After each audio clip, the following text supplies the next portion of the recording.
एक पुराने शहर में एक पुरानी रात का वक्त था। वहाँ एक गहरा अंधेरा जंगल था जिसमें लोग अक्सर अपनी कहानियां सुनाते। लेकिन उस जंगल में कोई भी रात को नहीं जाना चाहता था। कहानियों के मुताबिक उस जंगल में एक पुरानी औरत का भूत रहता था, जिसे रात की रानी के नाम से जाना जाता था।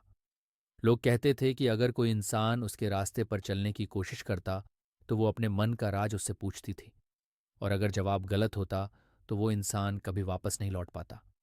एक दिन एक जवान लड़का, अर्जुन, जो अपनी जिंदगी में कई पहेलियां सुलझाने का शौकीन था, उसने तय किया कि वो इस पुरानी कहानी का सच पता करेगा।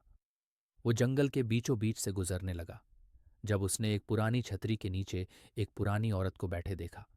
औरत ने अर्जुन की तरफ देखा और कहा, तुम्हें किसकी तलाश है?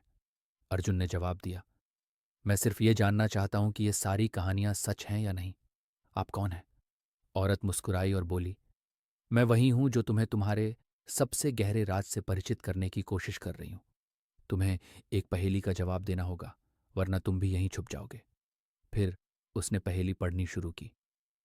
मैं हमेशा तुम्हारे साथ रहती हूँ, हर वक्त तुम्हारे साथ होती हूँ, लेकिन तुम मुझे कभी देख नहीं पाते। मैं हूं तुम्हारा दोस्त, तुम्हारा साथी, लेकिन तुम्हारे साथ नहीं होती। तुम कौन हो? Double asterisk. अर्जुन को लगा कि वो इस पहेली को जल्दी समझ जाएगा, लेकिन उसे कुछ समझ नहीं आया। उसने अपनी आंखें बंद कीं, अपनी सारी यादों को ध्यान में लाया और सोचा, और फिर एकदम से उसने जवाब दिया, मैं तुम्हारी छुपाई हुई सोच हूं। मैं तुम्हारा अंदर का राज हूं। रात की रानी ने खुशी से मुस्कुराते हुए कहा, तुम सच में समझ गए। तुम अपने अंदर के राज को समझ गए हो, और इसीलिए तुम जीवित रहोगे। और फिर अर्जुन को वहां से जाने दिया गया। उसने सीखा कि सबसे गहरी पहेली अपने आप को समझना है। उस रात के बाद अर्जुन ने कभी भी अपने अंदर के सच को नहीं भुलाया।